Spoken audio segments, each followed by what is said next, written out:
This old guy DIY video has to do with troubleshooting a pond fountain pump that was just putting out a very, very little bit. So a friend called me the other day and said Old Faithful had stopped being faithful. There was just a little dribble.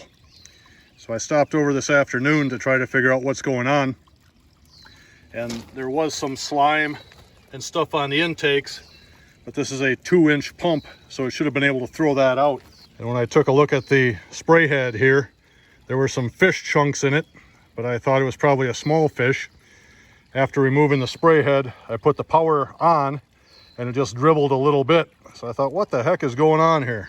As I removed the pump from the bucket enclosure, this is what I found. This much of the fish is left, but apparently these sewage pumps aren't rated for what probably was a 12-inch largemouth bass. So I'll get that little guy out of there. I'll flip this thing over, spin it by hand, put the whole thing back together, and see if she's back in action. The Old Faithful service call is complete. We helped him clear his throat.